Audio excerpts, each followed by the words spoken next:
authority, though this would contravene international law. Sanjay Dasgupta reports. Iran's newly created Persian Gulf Strait Authority said there would be what it called a controlled maritime zone around the Strait of Hormuz. It says the initiative is to ensure security, but it's a breach of the UN Convention on the Law of the Sea. That is meant to ensure free passage of all traffic through international waters.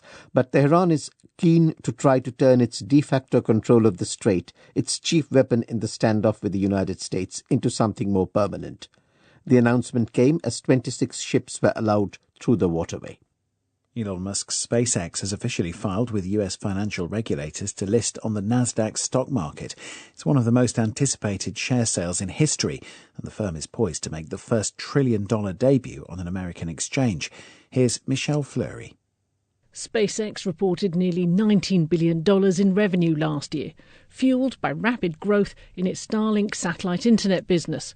But the company also lost nearly $5 billion as it continues to spend heavily on rockets, satellites and artificial intelligence. Even after the share sale, Elon Musk is expected to remain firmly in control. But with rivals OpenAI and Anthropic also exploring share offerings, the race to bring the AI boom to Wall Street is now underway. A US Health Department official says a government agency is working with a small biotech firm to adapt an experimental Ebola treatment for the current outbreak. Laboratory data suggests it has the potential to be effective against the Bundibugyo strain of the current outbreak in eastern Congo. More than 130 people have died there, with 600 suspected cases in Ituri province. World News from the BBC.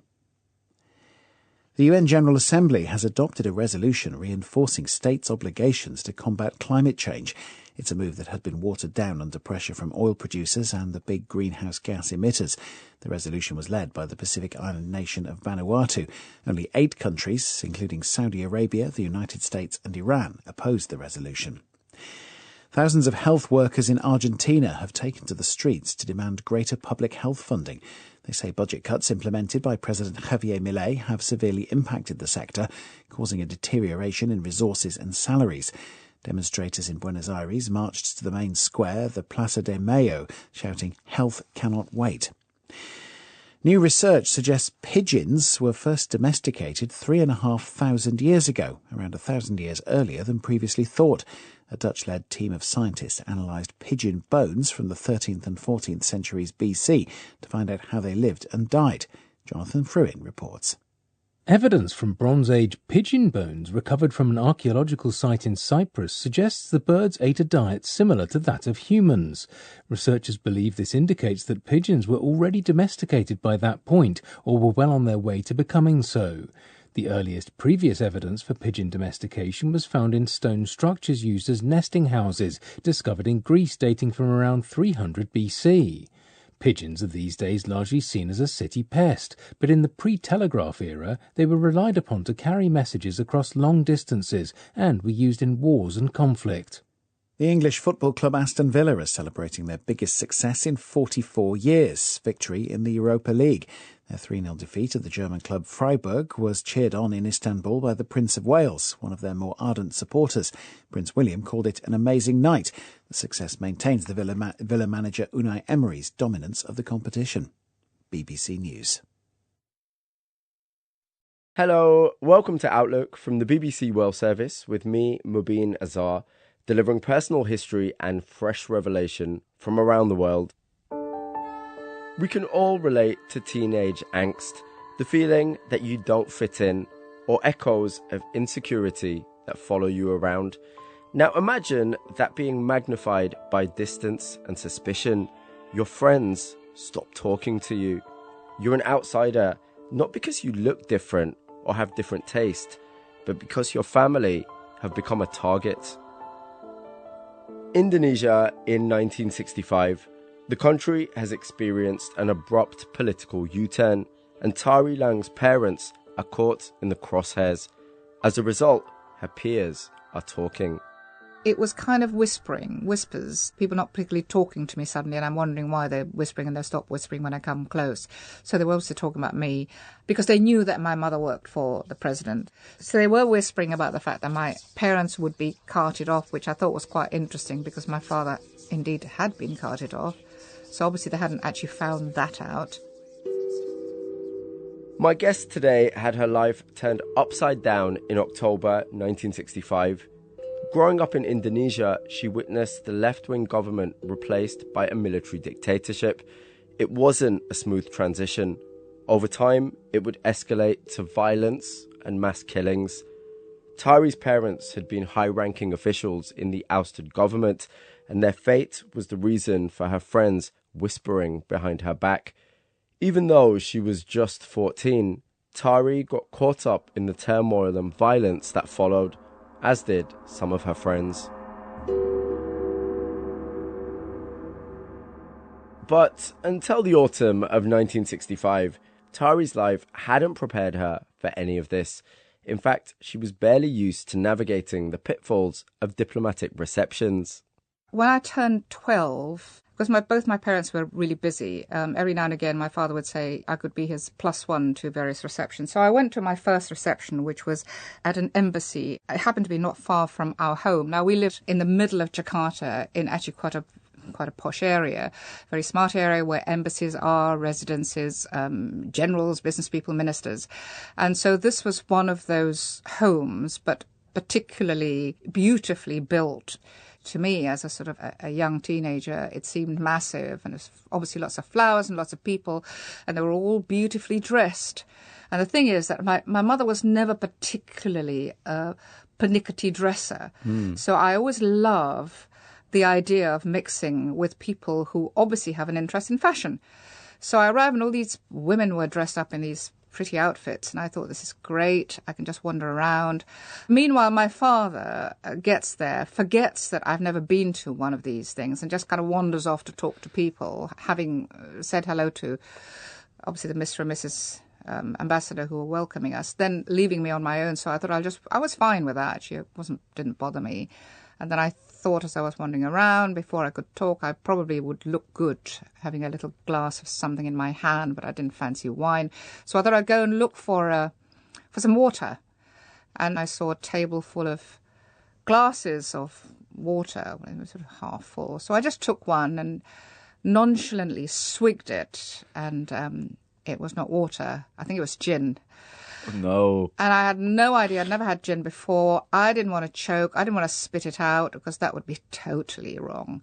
And anyway, very nice chap with obviously a waiter's outfit or uniform came and realised exactly what had happened and said, "Ha, you've never had gin before, have you? You thought it was water. I'll get you a glass of water. We won't tell anyone." Got in the car at the end of the evening with my father, and he said, "Did you like it?" And I said, "Yes, the women look so lovely, and they all had makeup and their hair was gorgeous." And he said, "That's not important. What's important is what's in your head and what's in your soul." That's a classic. Anyway, I enjoyed it. I don't think my father thought that I enjoyed it in the way that he wanted me to. The household in Jakarta that you grew up in, it was, by all accounts, a bustling place. So in addition to your parents and your brother, there were several other people living with you, 3 or 4 domestic helpers, mostly women. And then you also had other relatives that would come and stay as well, didn't you? Yes, it was always a very busy house. We did have people helping, and it was very common in most countries in Asia, especially in those days before there was sort of washing machines and all sorts of household equipment, that you would have people living in, working. So we had somebody who cooked, somebody who cleaned, and somebody who ironed and did the laundry, and then somebody to drive the car. So yes, we did have help in that way. And you'd always have a grandmother staying with you for a while. And then if there's an unmarried sister, for example, they could stay with us for like 6 months, a year, until they get married. Or sometimes if there's a cousin who needs to go to school in another city or something, they might stay with us. So all sorts of people would stay with us, and there would be people coming and going. So households would always be full of people, full of chat, full of conversation. And, the notion of privacy is kind of dealt with slightly differently. I can't imagine how my parents had private time, and they had a very, very active social life anyway, so they were either out a lot or entertaining It's always one or the other. But, I think privacy is treated in a slightly different way. It's a different cultural norm, isn't it? And as you describe it, there's a very kind of Indonesian way of looking at things. But you hadn't started life in Indonesia. I know you were born in Prague. What had taken your parents there? So my father was there because he had a scholarship. He was living in central Java with his family. He was a railway worker, and his father was quite a lowly civil servant in the port. His mother was a sort of a minor aristocracy who decided to marry for love instead of marrying somebody chosen for her. So he had got a scholarship to go to Charles University in Prague to do a master's. And my mother had graduated from LSE, London School of Economics, and then went to Prague. She was quite radical. She was a political animal from the time she was a young girl. So she went to Prague because Prague had become a sort of a bit of a magnet for students and radicals ever since they took a strong stand against Hitler in the late 30s. So it became an obvious place for her. So she went to work for the International Union of Students and basically met or lived in a community of international students, literally. And one of the international groups was the Indonesian group, who she got to know, and she got to know Indonesia. And as she told me, she fell in love with Indonesia and its food first, and then met my father and fell in love with him. So that's where they met, and that's where I was born. And they moved to Jakarta when I was a year old or something like that. So it was both a social life and a marriage and a family life in the early days, which was very, very politically charged and intellectually charged. It was a world of conferences and seminars and demonstrations and protests and speeches. I don't think they did much, snuggling in the backseat of a cinema. but it was through those demonstrations, those rallies, those sharing of ideas that they fell in love. Yes, they did, yeah. And when they settled in Jakarta, they were working in these fairly senior and fairly prestigious government jobs. What were their jobs and what were their roles? It took them a few years, but the jobs that they eventually did was my father worked in the, I suppose you'd call it translated as a maritime and export ministry, where he, by the time 1965 happened, he was number 2 in the department. And so he had responsibility on things like, final sign-off of export licenses, which made him quite popular for bribes, actually. We used to have these things arrive in the house. Sometimes it'd be a fridge freezer, sometimes it'd be a car, sometimes it'd be a doll, jewellery for my mother, and he'd always send them back, which was annoying for me and my brother because sometimes there'd be really lovely toys in there, but he wouldn't have it. So that was what he did. And my mother eventually worked for the Deputy Prime Minister, who was also the Foreign Minister, and she basically ran his policy unit, economic policy unit, because she was an economist. But she also, from time to time, would be brought in to help Sukarno, who was the president, with his speeches and either translating or writing parts of it. Things really shifted radically on October the 1st, 1965, for you, for your family, and for the country, actually. What do you remember of that day? We lived in this beautiful, long, calm, and quite quiet street, really. And our house happened to be halfway down the street, in front of which, so it was a sort of we had a corner house. And in the middle of this crossroads is a beautiful little roundabout with flowers. And I woke up on the 1st of October and there was nobody around, and I just kind of wandered about looking for people, wondering where people were for breakfast. And then I looked out at the window and the front door, and I saw a couple of tanks, a couple of jeeps, and I thought that's a bit weird. And the tanks were actually on the little flower centre in the roundabout, and loads of soldiers with machine guns. I don't know what they were called, but they were definitely machine guns. They were big guns. And so I thought that's unusual, to say the least. So I ran and woke my parents up and told them that this was happening. So it was a very dramatic view, actually. And I even now, 60 some years from then, I can still see it in my mind's eye because of the road we were at, and there were lots of generals that lived there, so suddenly the place was just crawling with soldiers, all looking rather fierce. Were you scared? No, I wasn't scared. When I saw that, it sort of got scary later once we realised what had happened. We didn't know which direction this was going to go, so it did get a little bit scary. But at that point, we were still at home. I mean, we still had our home, and we were all there, so actually nobody was...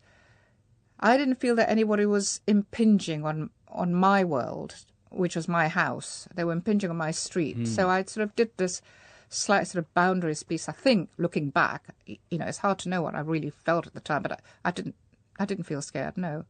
There was, to all intents and purposes, it was a coup, and there would be a new government, which meant a couple of weeks later, your father was arrested. What do you remember from that time? So that particular night, I mean, you just knock on the door, and of course we all got up because we could hear it very clearly, and there were some soldiers at the door, and they basically said to my father that he needed to come with them. So he said what for and why and who wanted, and said, don't ask any questions, just come. And it happened very quickly. I don't know how long it took. It felt like it was very quick. So they just came and took him away, and then that was it. And they didn't say where they were going to take him. They just said, we're taking you, and either you'll find out or you'll have to look for him. And then off they went. And it was surreal, I think, is probably the feeling, because when something dramatic happens, you either collapse at that moment and go into a panic, or you actually think, that didn't happen, did it? What just happened? How weird is that? So it took a little bit of time to sit around, my mother and myself, my grandmother, and she then said, right, go back to bed. I'll sort it out in the morning, and I shall try and find out where it was. So that was very weird, because my mother was very matter of fact. So I went to bed, my brother went to bed, and I thought something dramatic has just happened. They're now entering my home. I think this is the point. They're into my home now, whereas up to that point, they were outside my fence. There was a shift, of course, in the temperature of the country and what was deemed to be kind of normal and standard. As a result of that, people, including your peers, started to look upon you as different. You were the subject of bullying at school, weren't you, in the coming weeks and months? So tell me how that played out. Yeah, there was no physical bullying. It was kind of whispers, people not particularly talking to me suddenly, and I'm wondering why they're whispering, and they'll stop whispering when I come close. So they were also talking about me because they knew that my mother worked for the president and so they were whispering about the fact that my parents would be carted off, which I thought was quite interesting because my father indeed had been carted off.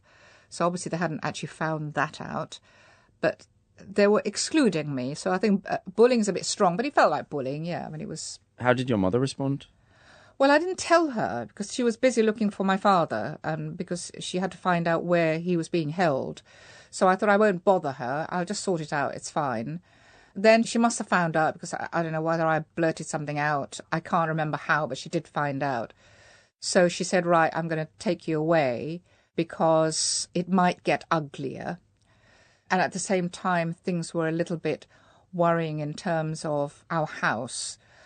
It became prime target, if you like, for somebody to take it over. So we moved to another a part of Jakarta, which is nearer the port, which is, if you like, the Chinatown of Jakarta, because the Chinese community, who always sort of tended to keep separate, they weren't integrated into local Javanese or local Indonesians. So it was quite a big community. But did you also change school? Yeah, so my mother put both my brother and me into a different school, into a Chinese school, effectively, because, obviously it's in the Chinese community.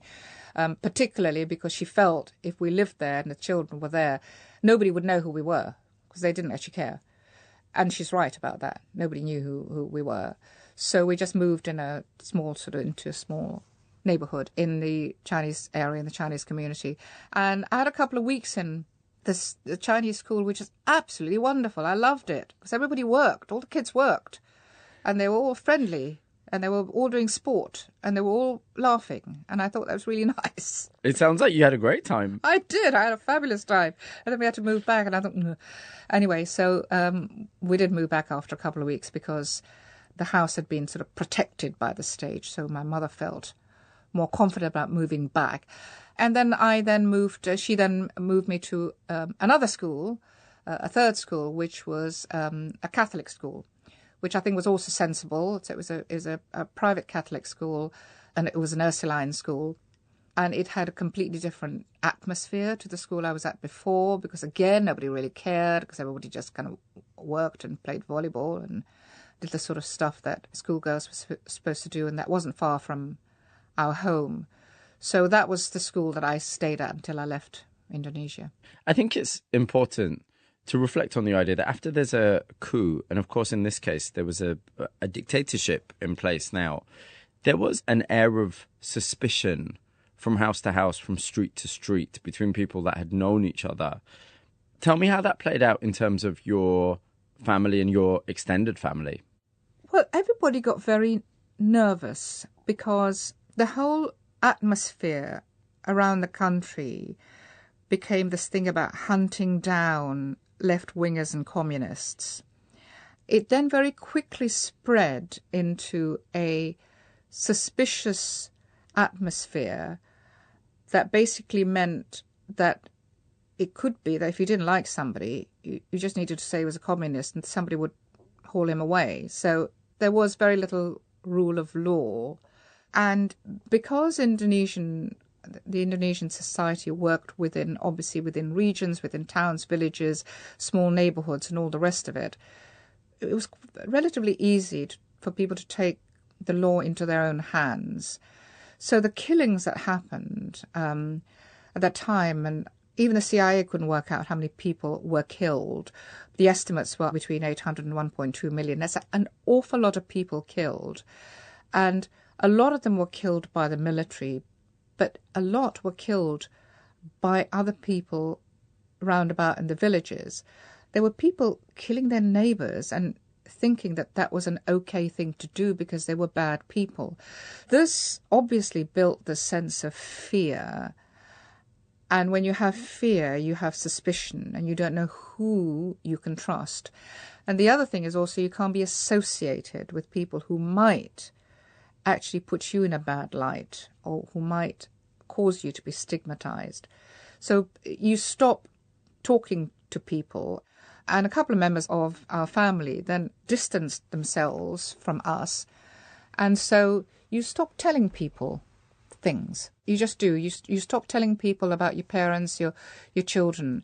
So when I was at my school, at my Ursuline school, I didn't actually tell people about my parents. I didn't tell the kids I was with. So what I also don't know is how many of my friends were actually going through the same situation.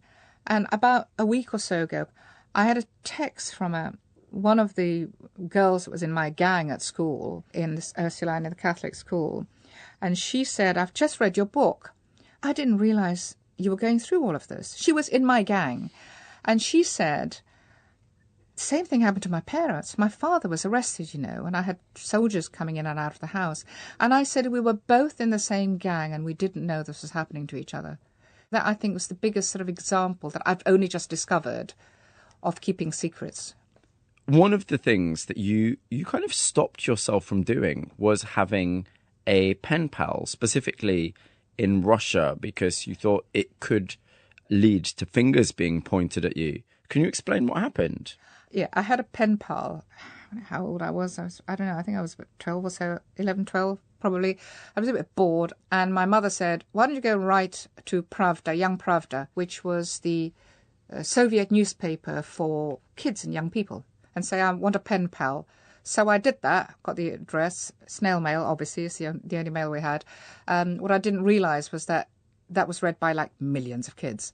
And so I had bags, the postman brought in bags and bags of these letters from Russian kids, Soviet kids in those days they were called, saying, "Can I be your pen pal?" So Anyway, I eventually chose one because these were just wonderful letters. They were letters that had enclosures of little handkerchiefs, little drawings, little badges. It was really, really, I remember going through, I couldn't go through all of them because there were too many, but I remember picking out such beautiful things out of the letters. So this girl called Natasha, who I thought was going to be my pen pal, and we did write to each other.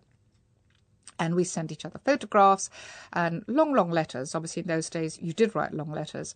But the reason we burnt them all and got rid of them was that my house, by this stage, would have soldiers coming in and out. We've already had people arresting my father. I couldn't risk soldiers saying, I'm going to now ransack your home, and then finding a whole load of letters with Cyrillic alphabet in it. Because they would obviously say, Soviet equals communist, which is obviously true in those days.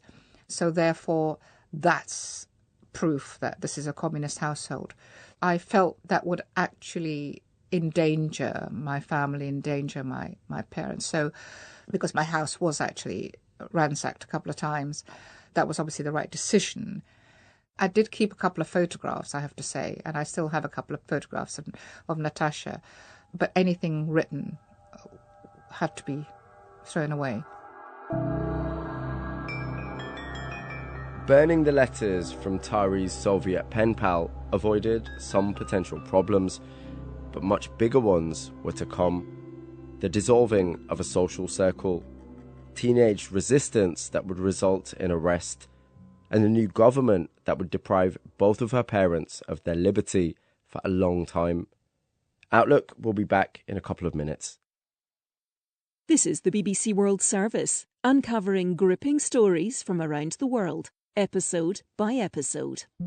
In the decades that the British military has been stationed here, large numbers of children have been fathered by soldiers and, in many cases, abandoned.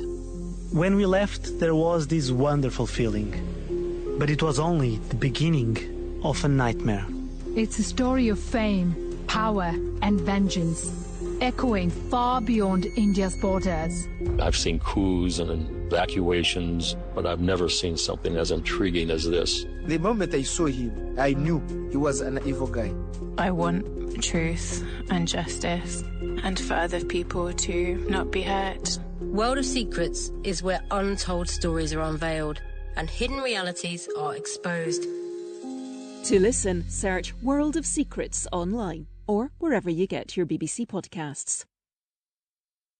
Still to come on Outlook. In the aftermath of a coup in Indonesia, Tari Lang is arrested and driven to a house where she helped to shelter fugitives. We stopped at a little kampung, a little village sort of neighbourhood, and then stopped at one of the houses that I'd prepared, and I was terrified, and I thought, what if somebody in there? What if they see me? What if you had no idea. Anyway, they kicked the door down and the house was empty. BBC News with David Harper. President Trump has described the indictment by the US Justice Department of Cuba's former president, Raul Castro, as a very big moment, but he played down the possibility of making a move on the communist island. The criminal charges against the 94-year-old Cuban leader include conspiracy and 4 counts of murder. Iran has announced the formation of a controlled maritime zone to regulate traffic through the Strait of Hormuz. Transit through the waterway will require permission from a newly created Iranian authority in contravention of the law of the sea. Elon Musk's SpaceX has officially filed paperwork with the US financial regulators to list on the Nasdaq stock market. The firm is poised to make the first trillion-dollar debut on an American exchange. A US Health Department official says a government agency is working with a small biotech firm to adapt an experimental Ebola treatment for the current outbreak. Laboratory data suggests the drug could be effective against the strain of the virus prevalent in eastern Congo. Nigeria says it's dealt a blow to a joint Nigerian-Mexican drug network by raiding what it said was the country's biggest methamphetamine laboratory. Its production has become an increasing concern in West Africa. The United Nations General Assembly has adopted a resolution reinforcing states' obligations to combat climate change, but it was watered down under pressure from oil producers and big greenhouse gas emitters. Thousands of health workers in Argentina have marched to demand greater public health funding. They say budget cuts implemented by President Javier Milei have severely impacted the sector. New research suggests pigeons were first domesticated 3,500 years ago, about 1,000 years earlier than previously thought. The findings came from a Dutch-led team of scientists who analysed pigeon bones from the 13th and 14th centuries BC. The English football club Aston Villa are celebrating their biggest success in 44 years, victory in the Europa League after defeating the German club Freiburg. Welcome back to Outlook from the BBC World Service. I'm Mubin Azar. Before the break, we left the teenaged Tari Lang in Jakarta a few months after the 1965 military coup in Indonesia, a change of government that was followed by a wave of denunciations and violence right across the country.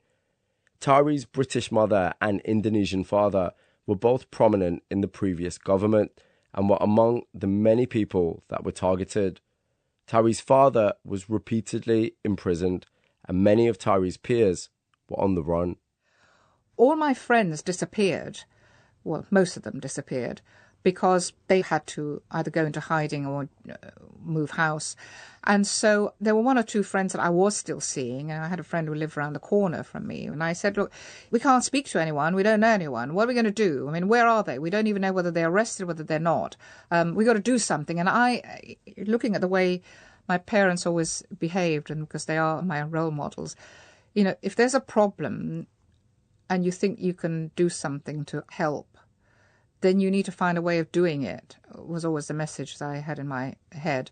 So she then did some investigation and found out that they were trying to set up this kind of cell system, which I think was a bit more romantic than it was strategic, to be honest, now, again, looking back, because nobody actually knew what we were trying to achieve, apart from trying to keep people safe.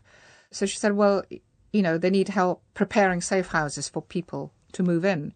So I said, yeah, that's an easy job to do, and I should be fine. I wouldn't get caught, would I? I mean, you know, I look smart enough, and I've got a smart bike. But even with your smart bike, surely that came with risk, didn't it? It did, but it's very weird. I don't know whether there's a mixture of the confidence of youth. I didn't think about that. I thought it was just someone just doing something that was the right thing to do. I'm fascinated by this idea that you are motivated by something which is so clearly ideological. It's about protecting people, and it's about the example of your parents and putting that into practice, which is very mature. At the same time, you're a teenager, and you soon discover that in one of the safe houses that you've organised, a boy that you have a crush on is staying, which is entirely teenaged. Yes. What happened with your crush? I'd had a crush on him for a while, and I got a chance to meet him. He dropped me a note and said, come and see me. This is where I'm staying. And it was my chance to meet the man of my dreams. So I went to see him, and we spent a really, really lovely evening together. It was a little bit scary, but we were just alone in the middle of the kampong, which is really great, I thought, at that time. And he did kiss me. And so he did say, and I did realise after that he loved me. And he then became my boyfriend for a bit. So, you know, these kampongs, which are small neighbourhoods, there are hundreds of them all around Jakarta, all around most cities, to be honest, in Southeast Asia. They're both very private, and they're also very public. So when we met up again, we started seeing each other a bit. We started going to cinema, and there were another couple that we would sort of go out with. In a way, it was a bit like hiding in plain sight. But it is very strange because the situation had been going on for a while. This kind of fear, hiding, oppression had been going on for quite a while. So you find ways of living through it and having some sort of a normal life, because you can't always not speak to anyone. You have to find a way of having some sort of normality. So I did start seeing him, as I said, with another couple of friends. We might go to the cinema or something, or we might go and eat some noodles somewhere. Always very innocent. And in fact, he was the one that was arrested. He was eventually arrested.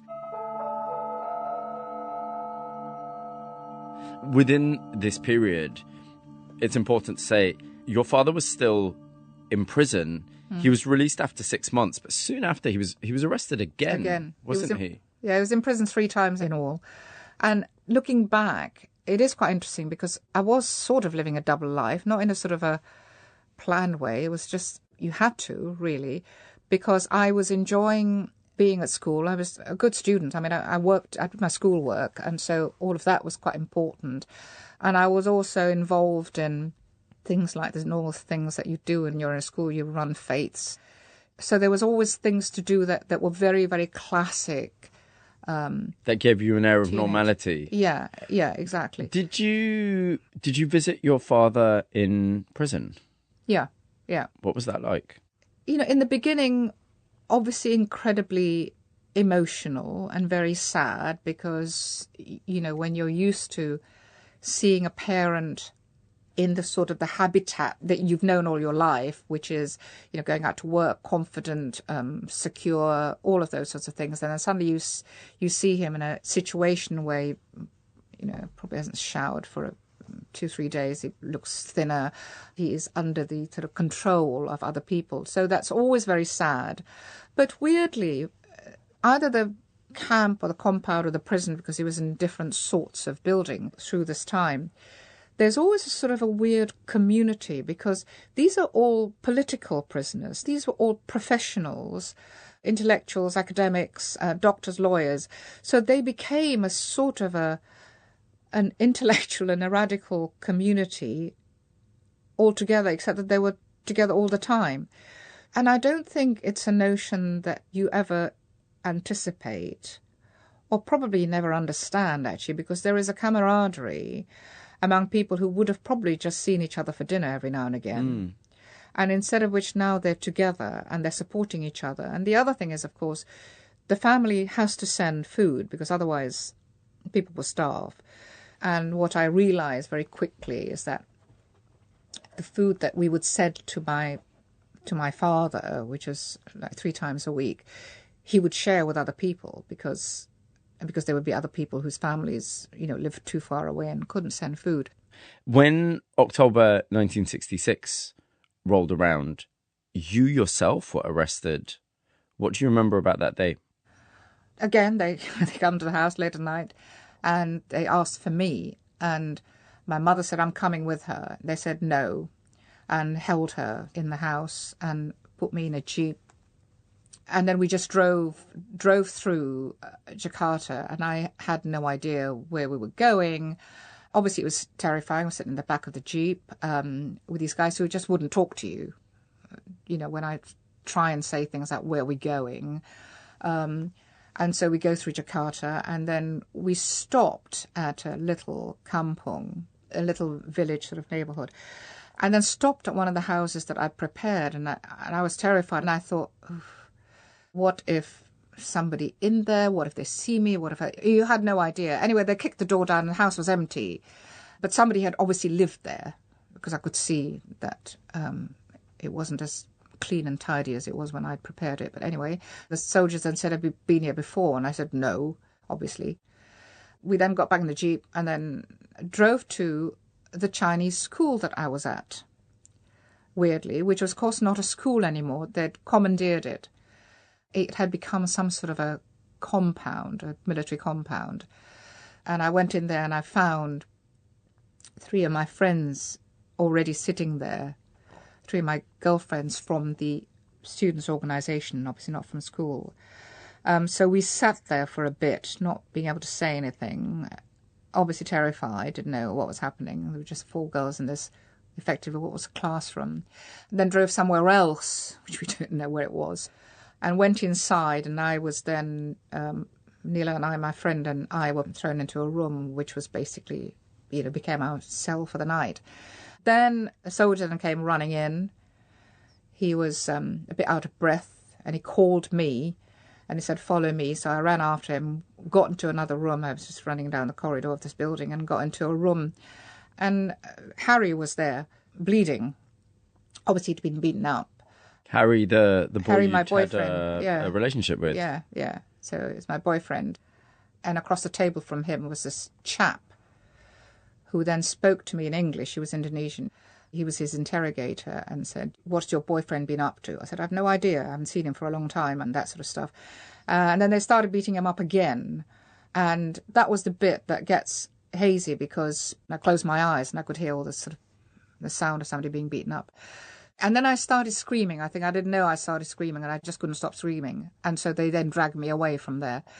But it was a scene that was very surreal because the interrogator, who was obviously playing a psychological game, both with Harry and with me, he had a flute with him.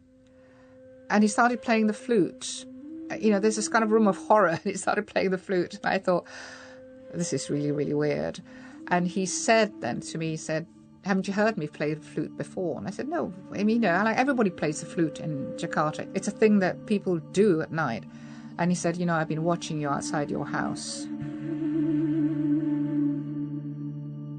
Were you actually charged with something? No. Nobody ever gets charged. No. And how were you released? How long were you in custody? Well, so I was there until the following day, and I still didn't know what was happening. And then my mother had worked out where I'd been taken to. She came in, and because my mother was British, she would use this to her advantage very well. So she marched in, and nobody dared stop her because she was that sort of a person. And she said, you've got my child, and I'm getting her back because she should be at school. So she took me home. After those first 2 arrests and those 20 months in prison, your father was released, and your mother and father decided that maybe it was time to draw a line under this, and maybe they could relocate to England. Before they did that, there was another arrest. Well, they were both arrested. So now you were tasked with getting your parents released. How does one go about that? Well, with great difficulty. In fact, when the soldiers came for my mother, they were actually after her. And my father said, I'm coming with her, and just got in the Jeep, which he didn't need to do. So as a result of which they were both taken away now. And at that point, I thought, I might bite off more than I can chew here. So I went to school the following day, and I told my best friend, and she said, right, we're going to see the headmistress. And she was a most wonderful woman, Mother Superior, the headmistress, Mer Immaculata, that was her name. And she said, tell me the story. And because I told it for the first time to people who had nothing to do with the political world and the secrets, I just burst into tears, and I'd never cried in front of anyone before. And I just thought, it's such a relief to actually tell people. And I said, I don't know what to do, because they're both now gone. And so my headmistress then phoned some parents, and a couple of fathers came, and they were obviously both in the military. So they and I drove around, going from one compound to another, one military centre to another, to find out where they were. So they helped me find out where they were. And they were together at the time, and then they were separated. At that point, you could visit your parents in detention. You knew where they were, but they weren't going to be released. And you quickly found out that there wasn't money coming into the household. So you, to all intents and purposes, were the adult. How old were you at this point? Must have been 15, 16. So that's a huge task for anyone to have the 2 people that they depend on most now in prison without any income. What was your plan to make money and to make sure you could take care of the house and take care of yourself? Well, I sort of didn't have a plan. Our house was quite a big house, and we had what was called a little pavilion with a sort of side entrance. So we let that. We decided that we could actually rent that out. So that was one source of income. And then I thought, what else can we do? And I just remembered that my mother used to complain that she couldn't get things like marmalade and yogurt because you couldn't buy it. So I thought, well, actually, my mother had made yogurt before. We could sell it. It's a road full of embassies, foreign people who also want yogurt. So we started selling yogurt. It's weird. Did it work? I mean, how much yogurt did you have to sell to get a decent income? Obviously not that much, because it was only, Ira, who was our helper and our cook, then got, and also Easter got roped in to make this yogurt once we decided that this is what we're going to do, and then to deliver it to people who ordered them. It's very weird. And I'm thinking about it now. As a business model, I can't have earned that much, but it seemed to be enough to feed us.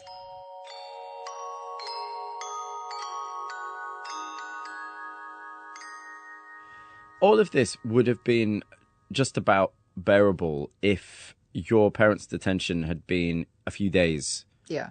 Even possibly a few weeks. It wasn't, was it? No, it wasn't, which is why it very soon came to the point that my mother's family said enough is enough. I've got to move to London and stay with us. So that took quite a while to do anyway. I actually thought I could cope, but I accepted the fact that this was not sustainable in any way. We had to put systems in place so that food could continue to be delivered to both my parents, both of them separately. And we all decided that actually the best thing would be for campaigning to happen outside Indonesia, because it looked as if this was going to just go on for a while. I know that the evening before you left for London, of course, you know, your heart and your mind must have been full of lots of thoughts of when you'd see your parents again. But you had a visit that night, didn't you? Yeah, my mother came. She came and she was told that she had to be back by midnight. I didn't know she was coming. She didn't want to tell me ahead of time, just in case they pulled it at the last minute and it would be disappointing. So in the meantime, I'd had family and friends in the house, all had decided to come and say goodbye. So it wasn't a party, it was like a wake, I suppose.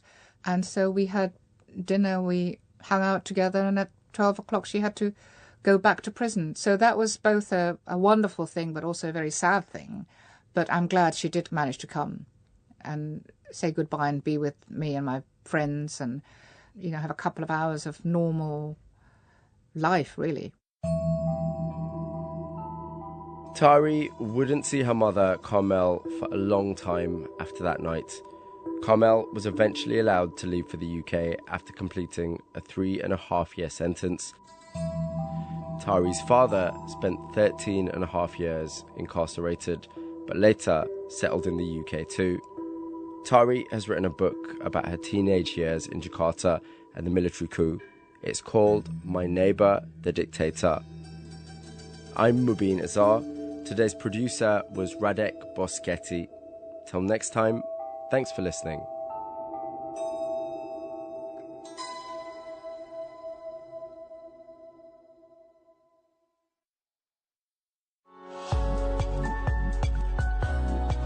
BBC World Service, and now Witness History with me, Reena Stanton Sharma.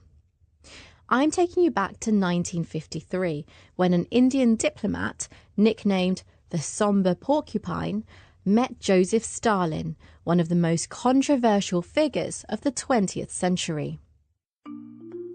We've discovered a scratchy tape in the BBC archives about the meeting, which took place just weeks before Stalin's death.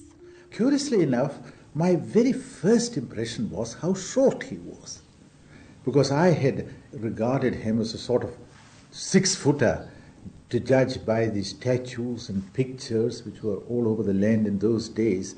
But I thought it was rather of mediocre height, or probably rather below mediocre height. But he was a very handsome person and altogether very impressive. That's Fenjalil Krishna Menon, a key figure in India's fight for independence from British rule, recalling his impressions of the Soviet Union's leader in a 1967 interview with Mark Tully, known as the BBC's Voice of India. Like Stalin, Menon was a polarising force. He was described as one of the most reviled figures of the Cold War era, the period of political rivalry between the United States and the Soviet Union after World War II. But others saw him as a visionary who defended India's sovereignty with unmatched intensity. Born in Kerala, South India, Menon moved to England in 1924 and studied law and political science. He reportedly drank up to 30 cups of tea a day, was teetotal and a vegetarian, eating only toast, buns and biscuits. Menon was close to Jawaharlal Nehru, who'd become independent India's first Prime Minister.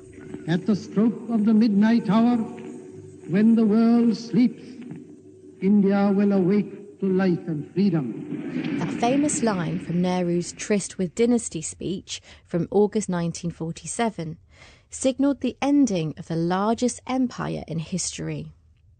Nehru appointed Menon as India's first High Commissioner in the UK. At London's India House, High Commissioner Krishna Menon swears allegiance to the newly born Republic of India. I, Venyalal Krishna Menon, solemnly affirm that I will bear true faith and allegiance to the Constitution of India as by law established. The historic adoption of India's constitution in 1950 replaced the British monarch, and Nehru became the new nation's Prime Minister. Menon was seen as prickly and difficult to work with. A lover reportedly described him as a sombre porcupine with the potential to evolve into a human demon. He would suffer from bouts of depression and mania and was dependent on sedatives. In 1952, he returned to India, where he represented the country at the United Nations General Assembly. Despite championing world peace at the UN, he was accused of being pro-communist, having endorsed the Soviets. Time magazine characterised him as venomous, violently anti-American, and an unpleasant mischief maker. And the Soviets thought he was in the hands of the British. Nevertheless, Stalin met with Menon, who explained the events leading up to that moment at the Kremlin. Mr. Menon, it was difficult, even for an ambassador, to get an interview with Stalin. Why were you called for an interview with him on the 17th of February 1953? Oh yes, of course it was difficult, really. The number of ambassadors Stalin had seen could be counted on the fingers of one hand. But as soon as I presented my credentials, I said that if I had an opportunity, I'd like to pay my respects to Marshal Stalin. That was in October. I waited for about 5 months, and on the 16th of February, I was suddenly informed that Stalin would be glad to see me the next day. Stalin asked Menon about India's many languages, the size of its army, and listened as Menon outlined his country's foreign policy. I must say I was very much impressed by him. Of course, I was in a mood to be impressed by him because he was the one man who counted in the Soviet Union at that time. Of course, he was extremely clever because he played off one against the other, the armed forces, the party, the bureaucracy. He played them off one against the other, and with his occasional purges and so on, he kept himself in power, in absolute power.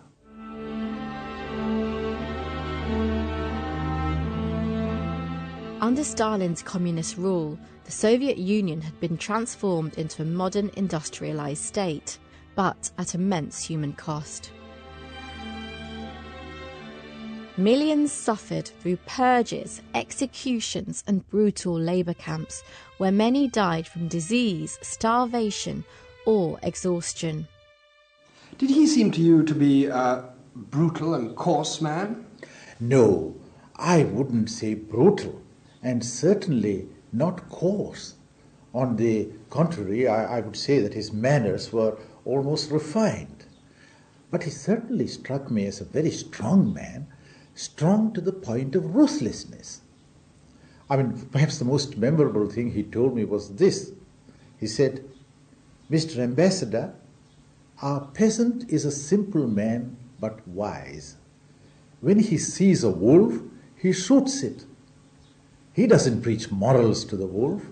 He shoots it, and the wolf knows it and behaves accordingly."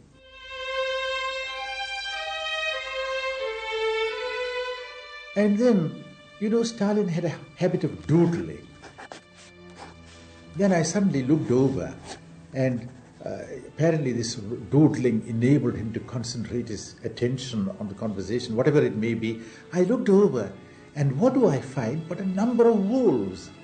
Wolves of different sizes, two wolves standing up, one wolf glaring at the other, another wolf knocked down on the ground, and so on, which struck me as rather extraordinary. Within a few years, Menon would be cast into the wilderness as a lone wolf in politics. His meeting with Stalin would be one of the dictator's last, taking place just weeks before his death of a stroke after a night of heavy drinking. Did Stalin's health seem to be good when you saw him? Oh, perfect. And later on, after his death, when I mentioned it to a doctor, he said that was only natural because he died of cerebral hemorrhage. And just before a man gets an attack of cerebral hemorrhage, he's apt to look rather ruddy in the face. He looked perfectly fit.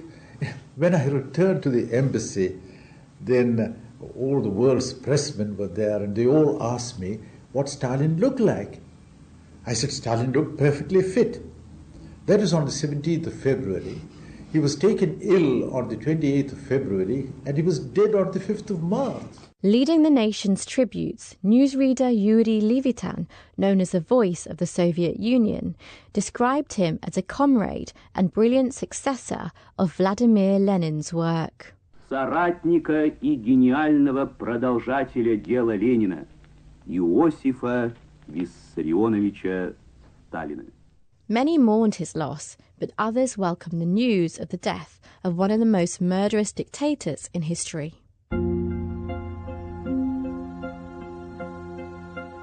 As for Menon, he became a member of the Indian Parliament and was later named as India's Defence Minister. But his cabinet career ended in controversy in 1962, when he was blamed for India's defeat in a border confrontation with China. Krishna Menon died in 1974 in New Delhi. Witness History was presented by me, Reena Stanton Sharma. This is the BBC World Service, meeting inspiring people and exploring their brilliant solutions to problems. In northern Uganda, a brutal war left scars that still run deep. We hear from people rebuilding their lives with help from street dogs trained to heal trauma. The Dogs That Bring Hope. Tuesday at 14 and 21 GMT.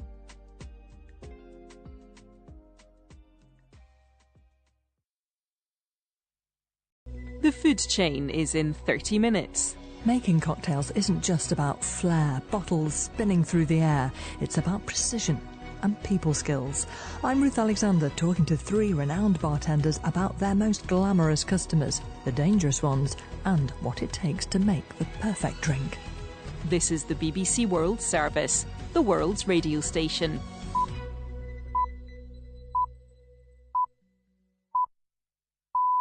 Hello, I'm Celia Hatton. It's 3 o'clock GMT. Welcome to the newsroom. Coming up on the BBC World Service, the U.S. charges Cuba's former president, Raul Castro, with murder over the downing of 2 planes in 1996. But Donald Trump says there's no immediate plan to take any direct action. There won't be escalation. I don't think there needs to be. Look, the place is falling apart. It's a mess. A video featuring detained pro-Palestinian activists in Israel goes viral after the country's security minister is seen taunting them. And Elon Musk's rocket company is set to make the first ever $1 trillion debut on a U.S. stock market. Our tech correspondent in San Francisco tells us why SpaceX is so valuable. And we'll take you to the Caribbean. You come to Barbuda, you get whole beaches to yourself, and not just beaches, pink sand beaches. Pink sand? A legal battle is being fought over those pink sand beaches. We'll tell you why. Stay with us. BBC News with David Harper. The Cuban president has condemned as politically motivated the indictment by the United States of his predecessor Raul Castro. Miguel Diaz-Canel said the U.S. accounts for the downing of 2 light aircraft 30 years ago was false. Raul Castro is accused of 4 counts of murder. Will Grant reports.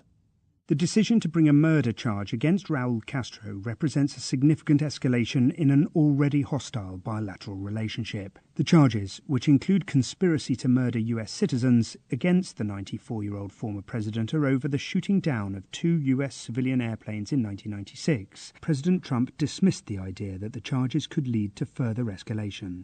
I don't think there needs to be. Look, the place is falling apart. It's a mess. And they've really lost control of Cuba. The Cuban president, Miguel Díaz-Canel, has called the charges against Mr. Castro a political manoeuvre devoid of any legal foundation. Elon Musk's SpaceX has officially filed paperwork with US financial regulators to list on the Nasdaq stock market. It's one of the most anticipated share sales in history, and the firm is poised to make the first trillion-dollar debut on an American exchange.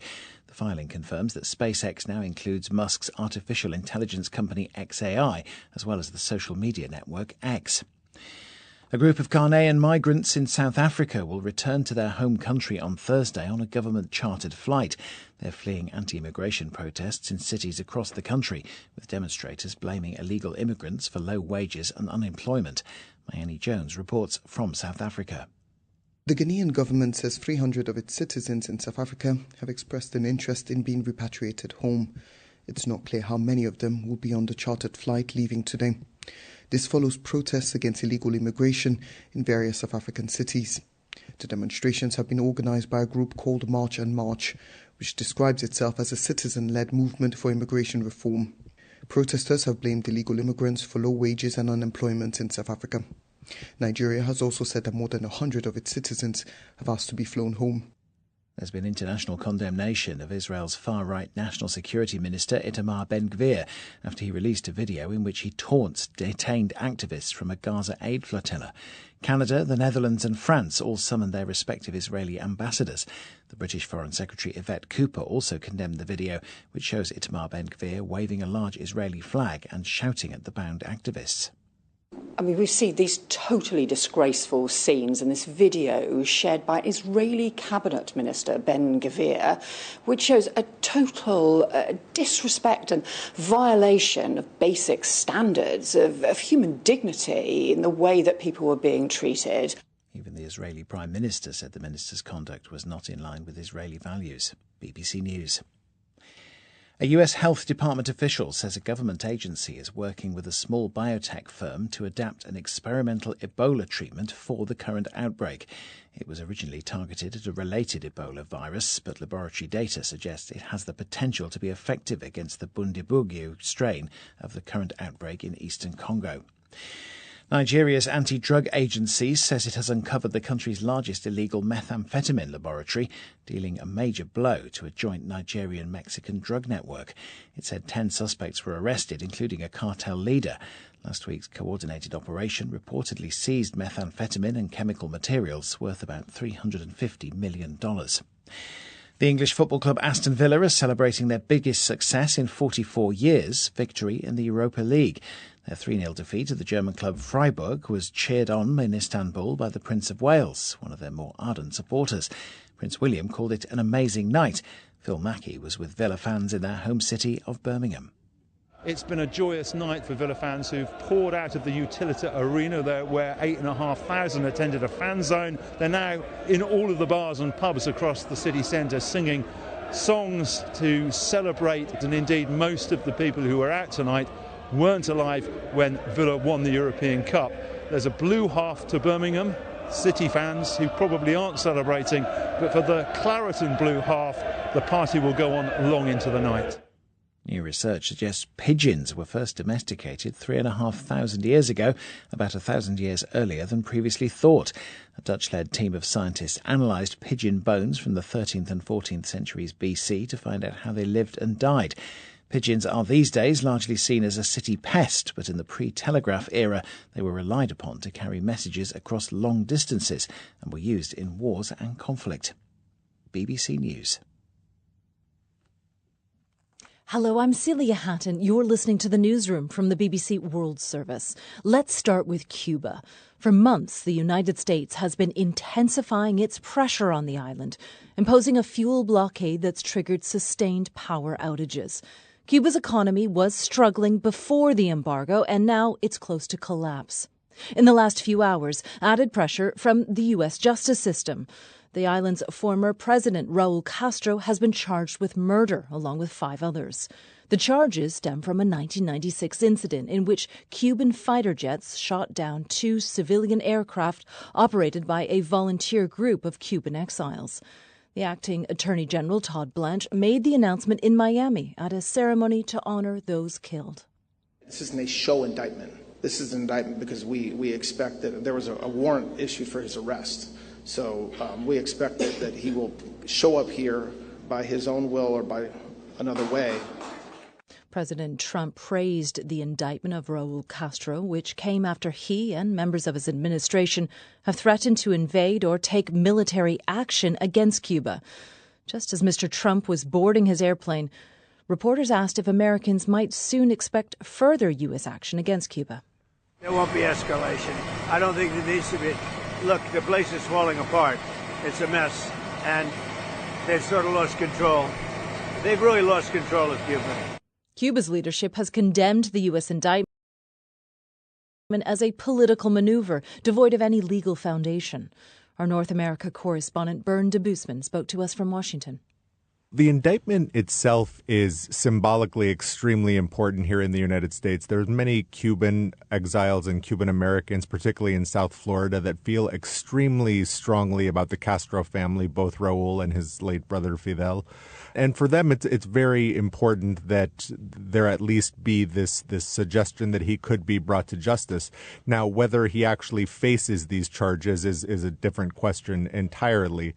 Of course, the U.S. could go in and seize him, and just this afternoon, Senator Rick Scott made the suggestion that they do so, as they did with Nicolas Maduro in Venezuela in January. But of course, that has humanitarian implications, launching a military operation on an island that's already suffering from massive shortages. And of course, Raul Castro is turning 95 years old on June 3rd. So any operation to seize him, of course, has to take into account that he's an elderly man, which makes it much more complicated than it was in the case of Maduro. And what about the wider U.S. strategy towards Cuba? The U.S. president says there won't be an escalation? He did say there won't be an escalation, but then in a subsequent statement from the White House, the president vowed that the U.S. wouldn't tolerate what the White House described as a rogue state just 90 miles from American shores. There's very, very much been essentially a maximum pressure campaign on the island, which has seen, for example,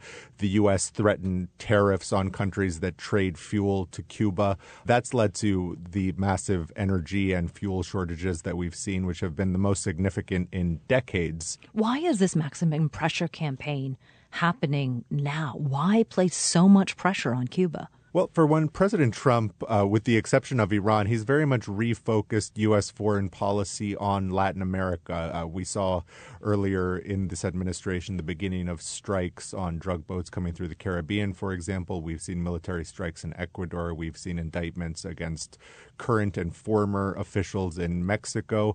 And I think also, it needs to be said, this is something that could benefit President Trump and the Republican Party more broadly politically here in the U.S. As I mentioned, many Cuban Americans feel very strongly about this, and that's generally a block of people that has been in favor of President Trump. But over the last year and a half, we saw those numbers start to slip. The rather harsh immigration policies, which didn't spare newly arrived Cubans from detention centers, for example, or from having their political asylum blocked.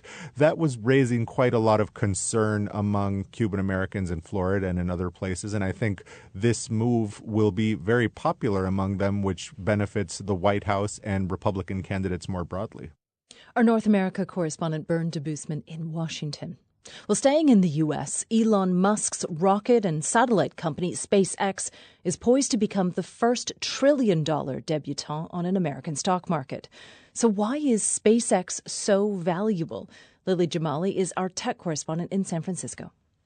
It is a lot of money, isn't it? And this company is many things all in one. It is a rocket maker. It has, in that regard, become almost a replacement for NASA, the U.S. space program. It's a complement, but it has replaced some of the key functions that NASA once carried out.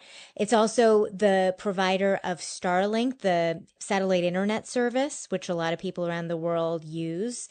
And it has under its auspices xAI, which is Elon Musk's AI startup, which makes Grok, the chatbot that's been embroiled in controversy a couple times over the last year or so, as well as X. So it's prolific. What we've learned more about SpaceX from its initial filings to the stock market, what did that uncover? Yeah, finally getting a very intimate look at the financials of one of the most valuable parts of Elon Musk's business empire. So we learned, for example, what their revenues look like, what do sales look like, and I'll just give you two numbers here. They have made a lot of money, 13.8 billion pounds in revenue. I believe that's for last year. But at the same time, they suffered a net loss in the most recent quarter. So they are making a lot of money, but they are also spending a lot, especially right now, as presumably as they gear up for this IPO. So we got a little bit of that. We also understand that they have $100+ billion in assets. They also carry some debt. So a mixed bag, but overall a company that I think is in fairly sound financial health. And I think that confirms what, many observers have seen given the wide array of businesses that SpaceX operates in. It's a huge company, isn't it? But it's not the only company that Elon Musk has. So where does SpaceX fit within Elon Musk's business empire? So the other major company that he is the head of is Tesla, which is also publicly traded right now. And he owns majority of SpaceX. So this IPO, SpaceX, remember, values itself as at well over $1 trillion, could mean Musk reaps a payday of north of, $600 billion. And that could push him into the category of the world's first trillionaire. He has Tesla. He has a couple of other business interests like Neuralink, which is in sort of the biotech space, and others. The Boring Company is yet another that just has not gained a lot of traction yet, maybe never will. But, SpaceX has been, even with all of the political controversy that Musk has found himself in, aligning himself with U.S. President Donald Trump, shifting to the political right, SpaceX has been one of these rare islands that are devoid of controversy. That is, of course, until they pulled in Twitter and XAI. Now there's a little bit of legal exposure the company is exposed to. The BBC's Lily Jamali speaking to us from San Francisco. You're listening to The Newsroom on the BBC World Service. To Israel now, where international outrage is centering around a social media video posted by Israel's far-right security minister and his humiliating treatment of international pro-Palestinian activists who'd been arrested while trying to sail in a flotilla to Gaza. Itamar Ben-Gvir posted a video of himself taunting the activists as they were kneeling with their hands tied behind their backs. Here's an extract from it. They came with much pride as big heroes. Look, see how they look now. Look at how they look now. Not heroes and not anything. Terror supporters. Sebastian Tau was on board one of the boats. His mother, Anita Wittenberg, spoke to the BBC.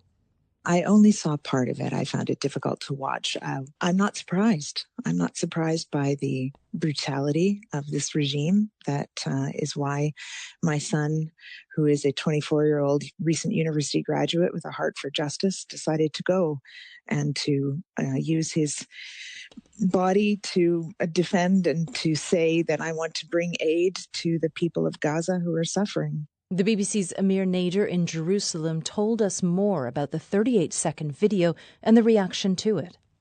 You see row upon row of activists who were seized from this flotilla, bound, zip-tied, in a prostrate position, their heads down so they can't see, a number of them with their T-shirts over their head. Through them you see Minister Ben-Gvir walking through, beaming, taunting them, waving a flag. In one moment he says, "Welcome to Israel. We are the masters here." There is a moment where one activist tries to shout "Free Palestine" and she's grabbed by the hair and pulled down to the ground. So it's quite a provocative video, as is characteristic of Minister Ben-Gvir, who has published videos like this before, but rarely with international detainees, usually Palestinian detainees. Now, these 430 activists were pulled from around 50 boats, this huge flotilla. They were near Cyprus just on Monday, 250 miles from Israel and Gaza. They were intending to set sail to Gaza. They say to take aid. They were trying to draw attention to the humanitarian suffering there. And then from Monday, you've seen this ongoing operation where Israeli commandos boarded these boats one by one, seized the activists. There's been some expressions of concern from Monday because there were reports, we've seen videos of apparently the use of rubber bullets used by the Israeli commandos. And then finally, the last boat was rounded up this morning, just before that video went out. And now it went obviously viral online, and the Israeli government, the rest of the Israeli government, have kind of been going into damage control, issuing their own denunciations of Ben Gvir's videos. You've had a rebuke from the leaders of Italy, Turkey, Germany, France, the UK. Italy's Prime Minister Giorgia Meloni said it's unacceptable, it violates human dignity. She's demanded an apology. So you've had the foreign minister here saying that it caused harm to Israel. It's a disgraceful display. Prime Minister Netanyahu has said, look, we've got the right to prevent what he calls Hamas supporters from entering Gaza, but these actions aren't in line with Israel's values. Amir Nader in Jerusalem. Ghana is due to repatriate some of its citizens from South Africa in the next few hours. That's following a wave of sometimes violent protests against illegal immigration across major cities in South Africa. According to a social media post by the Ghanaian Foreign Ministry, a free flight has been arranged. Our correspondent Mayeni Jones is in Johannesburg. The Ghanaian government says 300 of its citizens in South Africa have expressed an interest in being repatriated home. It's not clear how many of them will be on the chartered flight leaving today. This follows protests against illegal immigration in various South African cities. The demonstrations have been organised by a group called March and March, which describes itself as a citizen-led movement for immigration reform. Protesters have blamed illegal immigrants for low wages and unemployment in South Africa. Nigeria has also said that more than 100 of its citizens have asked to be flown home. The South African government has condemned any violence and criminal acts directed at foreign nationals, saying that they don't represent the views of South Africans nor government policy. In a statement earlier this month, President Cyril Ramaphosa added that his country needed to deal with illegal immigration, saying that it added a strain on healthcare, housing and social services, particularly in disadvantaged communities. The BBC's Mayeni Jones in Johannesburg. Let's focus on the Caribbean now and one of its smaller tourist islands. You might have heard of Antigua, but let me tell you, Barbuda is where it's at. Barbuda? Really? So we got Nelson's Dockyard, English Harbour, and we got the party. Yeah! Exactly, man. You come to Barbuda, you get whole beaches to yourself, and not just beaches, pink sand beaches. Pink sand? I'll take swimming with stingrays. As you've heard there, Barbuda is famous for its beautiful beaches. But campaigners say that many of those pristine beachfronts are under threat from wealthy developers. They're accused of buying up land for private use and cutting off access for locals. So some of Barbuda's citizens are challenging the developments in court. Our reporter Chelsea Coates told me more about what's happening there. The beaches on Barbuda are really unique, especially on the south coast. Once a year, the sand actually turns pink, so this lovely kind of rosy hue. Barbuda has quite a small population. It's only around 2,000 people. So it's quite a tight-knit community. And a lot of the people I was speaking to there, one of them is called Miranda. She's a school teacher. She used to have a bar on this pink sand beach. And she was talking about how there's a really kind of slow pace of life. So people kind of go there to play dominoes throughout the week, and they go there to relax after church on Sundays. The beach is a community hub for everyone to kind of gather around. It sounds lovely, Chelsea, but what's changed on the beaches now? The main kind of thing that's changing in Barbuda, but also across the entire Caribbean, is that as these islands are becoming more popular tourist destinations, they're seeing more developers coming in and buying up beachfront property. Miranda herself has been affected by this. After Hurricane Irma back in 2017, the whole of Barbuda's population was evacuated from the island to its sister island, Antigua, and her bar and her house were destroyed.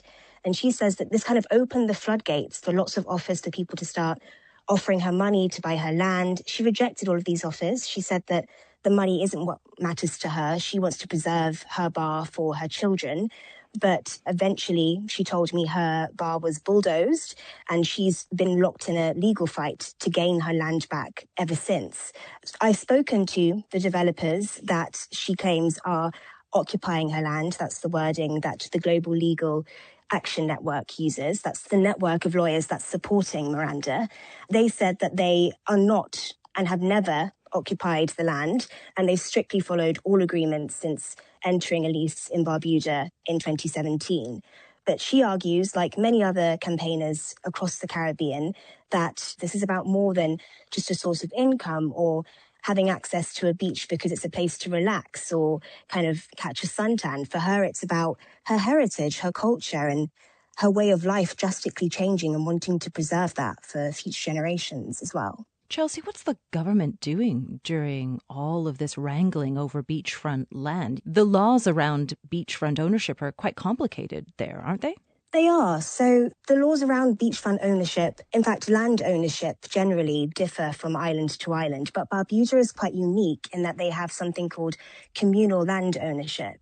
Practically, what that means is that individual citizens have the right to occupy a plot of land if they apply for a lease to the local authority, but technically they don't privately own that land. So instead, all land is owned communally, and citizens share the collective right to be consulted on what happens to any said plot of land.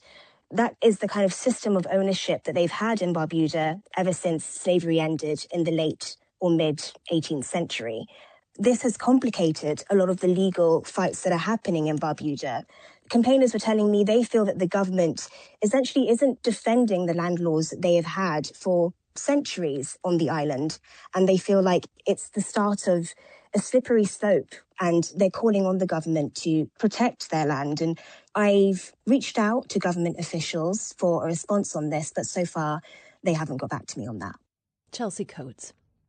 And last, every year, the International Booker Prize is awarded to the best novel or collection of short stories translated into English. The prize money is split equally between the writer and the translator. This year's winners, announced on Wednesday night at a ceremony in London, are Yang Shuangzi for her novel Taiwan Travelogue, written in Mandarin Chinese and translated by Lin King. Taiwan Travelogue is a story set in 1938, a forbidden love between two women, a Japanese novelist and her Taiwanese interpreter. It's also an exploration of colonialism and a love letter to Taiwan's cuisine. My colleague James Menendez discussed the book with the prize winners, Yang Shuangzi and Lin King, with the help of interpreter Jean Lin. The main point is to have a conversation with Taiwanese people and let them know what happened on our land. And when you talk about a conversation to the Taiwanese people about what Japanese colonialism did to the island, is that the theme at the heart of the book? 有一个更大的关键是1945年中战之后 What I wanted to say that there's an important point in Taiwanese history where in 1945, the ROC regime migrated after Civil War to Taiwan, and that kind of erased a part of our Japanese rule era history in Taiwan. And the conversation I want to have with Taiwanese people is to recall that lost history of ours. So this is when the Chinese nationalists came over from mainland China to Taiwan. Let me bring in Lin at this point. Lin, it's also, fittingly, a book about translation, isn't it? Yeah, indeed. And Shuangzi herself is not... she only writes in Mandarin Chinese and doesn't translate professionally, but the framework of this book being a pseudo-translation, a fake translation, was so that she could translate what happened in history that feels unfamiliar for a modern readership that is maybe hearing about some of these things for the first time. But for a real translator, it then becomes this great opportunity to really jump in and sort of flaunt the aspects of the book that are only possible because it's framed as a translation. And what challenges did that bring for you? The story is set in the 1930s. This is colonial Japan. A lot of the terms that they were using were from a very imperial perspective. So things that are no longer said in modern Japanese, because now they try to respect Taiwan as a separate culture. And so it was a lot of archival research, trying to figure out what people would have, called certain places, restaurant names, food names. And in addition, Taiwan, even though since 1945, the national language has been Mandarin Chinese, a lot of times people still speak, say, Hakka or Taiwanese Hokkien, which we now call Daigi. So actually in the story itself, historically, they would have only been speaking Japanese and Daigi, and not Mandarin Chinese. So even though the work was originally written in Mandarin Chinese, the translation is trying to present it as a historical accurate work where all the dialogue is being conducted not in Mandarin Chinese. It's hugely complex. I mean, you'll be very modest about this, but I mean, did this kind of do your head in to some extent where you were trying to grapple with it? Yeah, and we were working really hard to gauge what point would make the hurdle just too high for the average reader picking up this book in a bookstore. Like, at what point would they just give up because there are too many sets of pronunciations, too many languages, too many things to keep track of. But I think my publishers and I really believed in the reader. We believed that even in this day and age, people can hold their attention, can really dive into a story to learn its internal logic, its linguistic systems, and still get something entertaining and rewarding out of the story itself. Tell us about food. How important is food to this book? Why is it important? So firstly, as an author, I love food. I want to comment that when I was a child, what I heard most often from people is commenting about how Taiwanese cuisine is a part of Chinese cuisine. I was confused, infuriated, to a point that I just want to talk back. And then therefore, on the framework of writing about Taiwanese cuisine under Japanese rule, I want to make a point. This is my response to those people that I believe Taiwanese cuisine is not part of Chinese cuisine, nor is it a part of Japanese cuisine.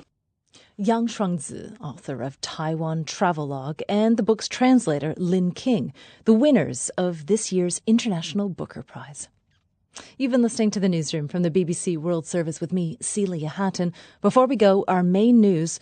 Cuba's reacted angrily to what it calls politically motivated charges the Trump administration has filed against Raul Castro. Elon Musk's SpaceX is poised to become the first trillion-dollar debutant on an American stock market, and Ghana is flying home a group of its nationals who are fleeing anti-immigrant protests in South Africa. This is the BBC World Service, exploring the rise and fall of a former president. Secret meetings, disappearing witnesses, and allegations of suitcases full of cash. You might know that Nicolas Sarkozy, former French president, went to jail, but you might not know the full drama. Ce qui est secret, c'est que pendant cette visite, what is secret is that during this visit, there is a dinner, and no one knows about it. This is the story of Sarkozy's rise and demise, and how he went from the Élysée Palace to the notorious La Santé prison, and his quest for redemption and one final comeback. Il n'y a pas un document, pas une photo, pas un compte, pas une... There are no documents, no photos, no accounts, no proof. The Sarkozy Affair, Saturday at 11 GMT.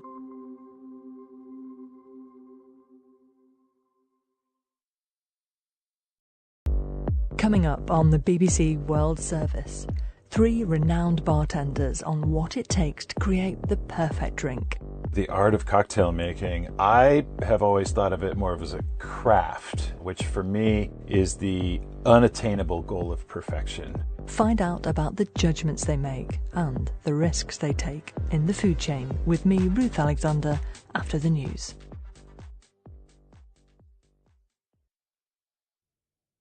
BBC News. The Cuban president has condemned as politically motivated the indictment by the United States of his predecessor, Raul Castro. Miguel Diaz-Canel said the U.S. account of the downing of 2 light aircraft 30 years ago was false, and the charges without legal foundation. Raul Castro was accused of 4 counts of murder. Elon Musk's SpaceX has officially filed paperwork with U.S. financial regulators to list on the NASDAQ stock market. The firm is poised to make the first trillion-dollar debut on an American exchange. A group of Ghanaian migrants in South Africa are returning to their home country today on a government-chartered flight. They're fleeing anti-immigration protests in cities across South Africa, with demonstrators blaming illegal immigrants for low wages and unemployment. A U.S. Health Department official says a government agency is working with a small biotech firm to adapt an experimental Ebola treatment for the current outbreak. Laboratory data suggest the drug could be effective against the strain of the virus prevalent in eastern Congo. A Palestinian legal aid group say detained activists from a Gaza aid flotilla have accused Israeli forces of violent conduct and psychological torment. Lawyers documented dozens with suspected rib fractures and breathing difficulties, possibly after being struck by rubber bullets. The United Nations General Assembly has adopted a resolution reinforcing states' obligations to combat climate change, but it was watered down under pressure from oil producers and big greenhouse gas emitters. Colombia has expelled the Bolivian ambassador for a tit-for-tat diplomatic retaliation. The diplomatic spat was triggered by the left-wing Colombian president, Gustavo Petro's comment that protests against Bolivia's right-wing president, Rodrigo Paz, admitted to a popular insurrection. BBC News.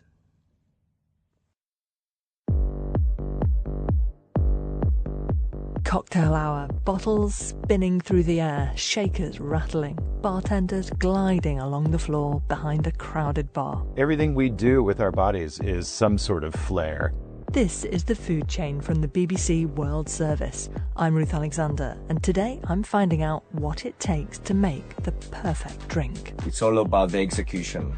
Ice is really important. Yes. Yes. Bartenders use ice the way a chef uses fire, right? From the glamour of mixing drinks on film sets.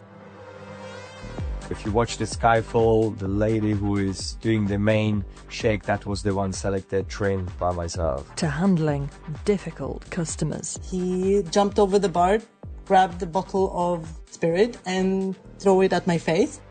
3 renowned bartenders, one in the United States, 2 in London, are going to tell us what it's really like to work in the world of high-end cocktails. My name's Jeffrey Morgenthaler. I'm a bartender and author from Portland, Oregon. I would say my style is primarily based in fun and deliciousness. Oh, nice. Monica?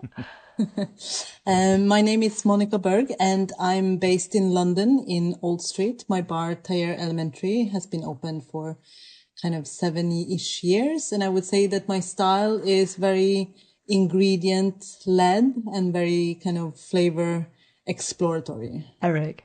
Hello everyone, my name is Eric Lorenz. I'm the founder of Quaint Mayfair cocktail bar in heart of London.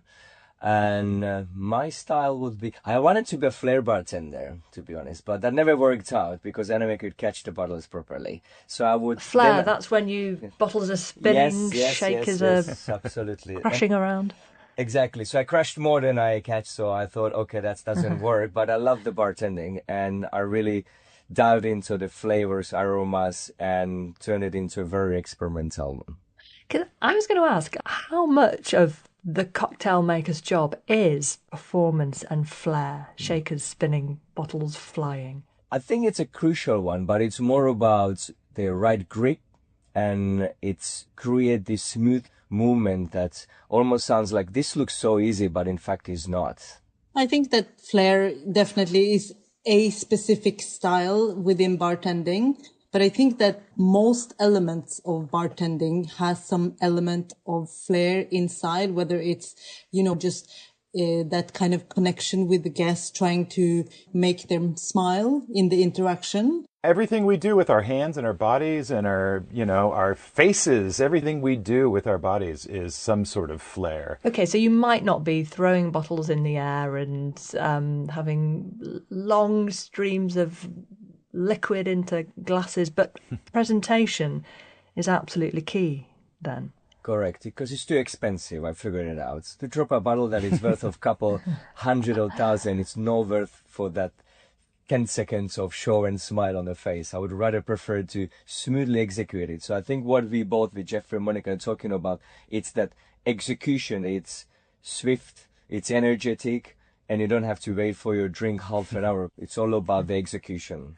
That's the new flair, right? Exactly. Like doing things efficiently and beautifully is the new flair bartending. Yep. So if it's not all about theatre and spectacle, what fundamentally is the job of the cocktail maker? What is the art of cocktail making? The art of cocktail making. I mean, I have always thought of it more of as a craft, which for me is the unattainable goal of perfection, right? Craft is just doing the same thing over and over and over again, trying to get closer and closer to perfection, knowing that you will never, ever achieve that. But maybe there's a tiny bit of you that thinks, well, but maybe I will. Just once. Maybe you have to believe in the lie that you'll eventually get there. But that's really only half the job, The other half is being present for your guests, aware of everything that's happening in the bar, making people happy, making them feel good, taking care of them. Also, like Jeffrey says, it's a craft, it's not an art, because, art can be interesting, art can be shocking, art can be offensive, art can be so many things that triggers emotions. But a cocktail ultimately needs to be delicious, because it needs to be something that is well made. Because if the drink is not delicious and people are not willing to pay for it again and again, then where lies the function? What's the point? Exactly. Mm-hmm. What's the point? What would distinguish then a cocktail made by me, I've never done it before, by the way, following a recipe in a book, and one made by you? Like, what is the craft? Shall I go? Yeah. I think the craft is, it's like the aromas, the elements of ingredients and the elements of storytelling. That's all kind of come together to create this ultimate cocktail experience, as we say. So it's not just about, here is the drink. It's what's the thought behind that drink? Like, how did you come up with this idea? How far did you go to push those boundaries? Like today we're using ingredients that a few years back we never thought that that ingredient could end up in a cocktail. Such as anchovies or sea urchin, for example. Really? And it's all about really understanding how you can combine this flavor in order to make it delicious. Like Monica said, that you want to make sure that whatever comes out, guests pay for it, and then want those guests to come back and returning and have another experience. What do you want a guest to be thinking when you set the finished drink in front of them and then they have the first sip? What do you want to have created for them? I don't know if you two both agree that I always look at the face expression.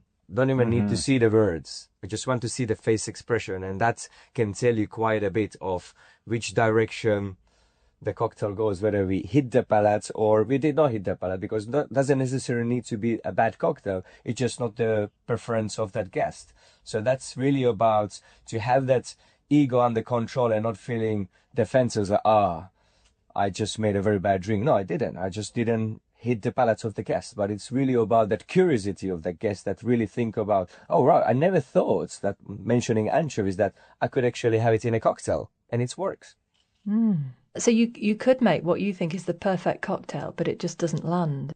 If the guest doesn't appreciate it, then... But also it's the reason maybe why the guest doesn't appreciate it, because it can be either you read the guest wrong, or it's just about not having asked the right questions, or, in the younger part of your career, maybe you are a bit more, confident, so you don't even ask any questions, which then eventually you would learn that the best thing you can do is ask as many questions as possible. Yeah, because you get tired of dumping drinks down the sink, right? Yeah. Eric, there is a glamorous side to this, isn't there? Tell us about your meeting with the legendary film producer Barbara Broccoli, who was for years behind the James Bond franchise. Yeah, so that's actually started as a guest of mine when I was back at the Savoy American Bars. When she came to the bar, served her, and a friend of mine goes, Barbara, why don't you take Eric to the movie? A year later, out of nowhere, I receive a phone call from a mobile number ending 007. And that was Barbara calling. Wow. Cool. Then she goes like, I don't know if you remember me, I'm working on the next Bond and I'd like you to get involved. It's like, yeah, what do you want me to do? And I'd like you to train the actors how to act as a bartenders, because obviously actors, they are very skilled people, but never really done bartending. And we wanted to make sure that when Bond comes to that sequence of ordering his famous Whisper Martini, that it comes out on the screen as to be done by a professional bartender. So if you watch the Skyfall, the lady who is doing the main shake, that was the one selected, trained by myself. I'm so jealous. That is my dream job, is training actors to do movies, because watching a movie where the bartender actor hasn't been trained properly drives me up the wall. It is completely insane. Yeah, there were quite a few spots actually. I remember there was on the scene that when the whole action started and one of the waiter was carrying the tray with two hands like this, and I was like, Sam, that does not look good at all. So he stopped, was like, cut. I was like, what shall we do? He was like, okay, best way to do it, you hold it with the one hand, and if you don't feel confident, just put one of your finger on the glass. Very elegantly, just hold the glass. So it's like, let's do it again. Amazing.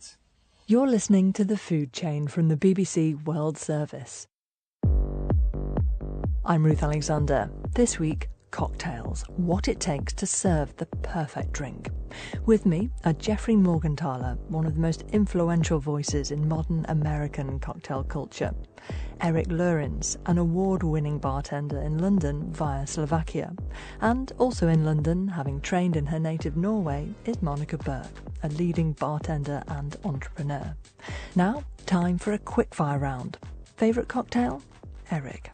One in my glass. Good answer. Oh, you stole that answer. The one in my hand. No, I'm joking. I would say a martini. A well-made martini is always my go-to. Most overrated? Ooh, that's a hard one. I would say a cocktail that a lot of people really, really enjoy, but for me, is not my thing. It's probably a zombie. It just doesn't really agree with me. But it's a delicious drink for that style of drink. What's in that? Oh, I don't... Everything. Everything and the kitchen sink, that's why. Jeffrey, most overrated for you? I personally don't like energy drinks and liquor. I don't think they taste great, and I also think they're potentially kind of dangerous to consume that much caffeine with alcohol. For me, it would be anything that contain open fire, because a lot of people see it as a fun, but it's such a big risk of danger. You can lose your business overnight through one cocktail because you're just not responsible enough and you set a fire on your whole entire building, which is the last thing you want. And is it worth paying for a premium vodka? There is a limit on how much I will pay for vodka, because at a certain point they are literally almost all the same. I think that you can get great vodka for under $20 per bottle. Anything on top of that is usually just marketing. And also I would say geography is more an indicator for me what style of vodka I would go for at any given time, because in certain countries, certain regions, they have much more flavorful profiles, whereas other countries it's made to be a bit more neutral.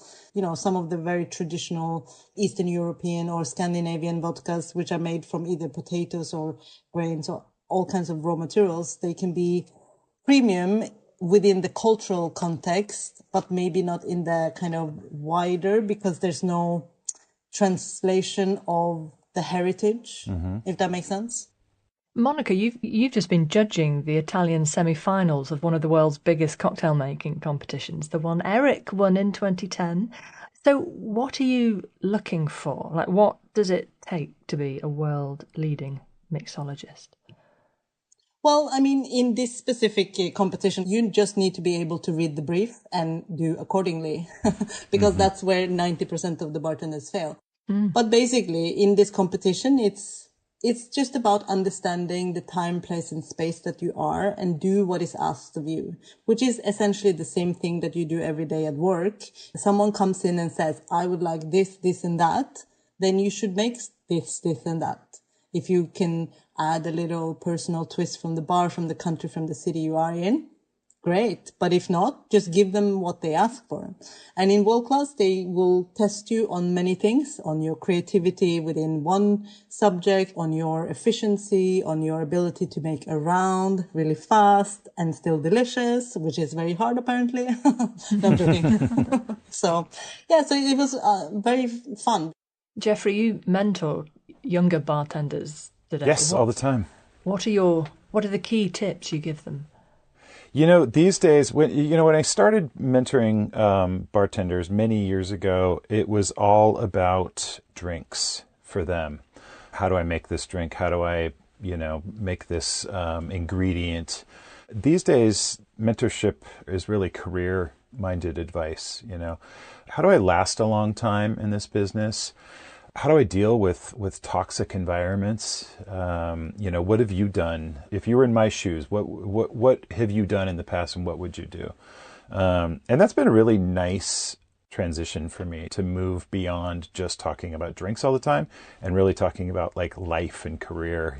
How do I find happiness? How do I find love? How do I find balance? Is it a job with a future today, one you can last in, and is it one you'd recommend? Yeah, absolutely. I think so. I mean, look at the three of us. We've been doing it for most of our lives, and we probably will be doing it until the day we're dead, because we love it. I think there's a tremendous future in this business, but it's not easy. It's not always financially rewarding. Sometimes it's really hard. It's really hard on your psyche. It's really hard on your body sometimes. But if you love hospitality and you love working with your hands and you love making things and making people happy, it's a wonderful career. You talked about, like, people ask you about, how do I handle toxic workplaces, difficult situations. So, Monica, how difficult can it be? I mean, as within any industry, it's always challenging when you have to deal with people. But I think that, one element that always is slightly different for people in our industry is that we also have the guests. And in the past, the guest was always looked upon as this kind of almost dictator that would dictate everything. So if the guest says anything, they're always right, even if they're wrong. Whatever they want, they can get. Whatever they do is always okay.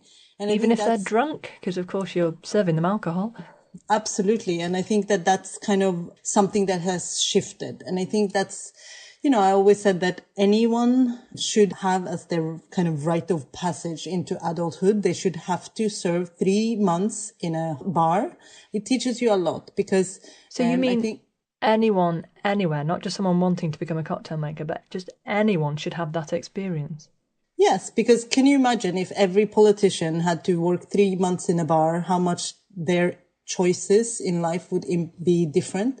Because, one of the most useful qualities of anyone that wants to be successful in bars or in making drinks or in working in hospitality is the ability to have empathy and compassion, so before creativity and kind of mixology, there's that kind of human side to things. So it's, we have to, see people at their worst, but we are also very privileged to see people at their best. And hopefully the latter kind of makes up for the former. But if you want to be successful in working in bars, you have to be able to absorb all of that and just be able to take the last kind of breath at the end of the night and shake it off and wake up tomorrow and start again. Because I think anyone that has survived more than a few decades in the hospitality industry like us, we've seen most things, Yeah, we always think that we've seen it all and then someone proves us wrong. And there's always something new comes up, right? Yes. You're like, I didn't know that was possible. Okay, now I've seen it all. What sort of things do you see? What's the worst behaviour that gets inflicted upon you? How far we can go in this? Oh boy, yeah. How long before it just turns into a gripe session about all of the horror stories we've seen? Yeah. Well, I will say that I almost ended my career as a bartender before I even started. Oh no! When I was 20, when I was working in an events company in Norway, and I had to cut off the owner of this company that had hired the space for the evening. And it didn't start at the best place because he just walked into the bar, threw his card in my face, and